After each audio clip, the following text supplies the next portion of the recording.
آج کسی بھی محفل میں چلے جائیے، ہر ایک سے یہی سوال سننے کو ملتا ہے کہ ووٹ کس کو دو گے؟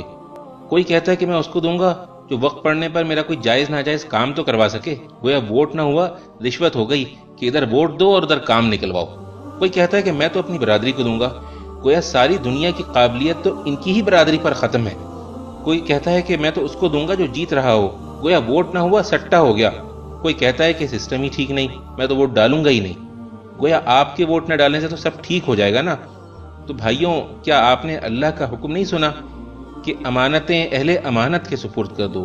ووٹ ایسے ایماندار آدمی کو دینا چاہیے جس کے حوالے آپ اپنے گھر کی چابیاں بھی کر سکیں۔ اگر آپ اپنے گھر کی چابیاں اس کو نہیں دے سکتے تو اتنے بڑے ملک کے خزانے کیسے آپ اس کے حوالے کر سکتے ہیں؟ ووٹ ایک گواہی بھی ہے۔ اللہ نے فرمایا ہے کہ انصاف کی گواہی دینے والے بنو۔ جس شخص کے حق میں آپ ووٹ ڈالتے ہیں تو در حقیقت آپ اس بات کی گواہی دیتے ہیں کہ وہ امانت، دیانت اور حکومت کے امور چلانے کی قابلیت رکھتا ہے۔ اور ووٹ نہ ڈالنے والے وہ بھی اللہ کے اس فرمان کو یاد رکھیں کہ اس شخص سے بڑا ظالم اور کون ہوگا جس کے ذمے اللہ کی طرف سے گواہی ہو اور وہ اسے چھپائے۔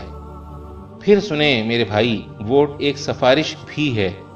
اللہ نے فرمایا ہے کہ جو بھلائی کی سفارش کرے گا وہ اس میں سے اپنا حصہ پائے گا، اور جو برائی کی سفارش کرے گا وہ اس میں سے اپنا حصہ پائے گا۔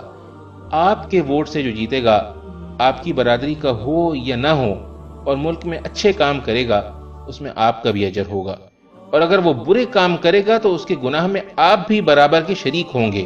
اس لیے ووٹ صحیح آدمی کو دینا، غلط آدمی کو ووٹ دے کر اپنی آخرت برباد نہ کر لینا، کیونکہ رسول اللہ صلی اللہ علیہ وسلم نے فرمایا، روز قیامت وہ شخص سب سے زیادہ خسارے میں ہوگا جو دوسرے کی دنیا کے لیے اپنی آخرت کھو بیٹھے۔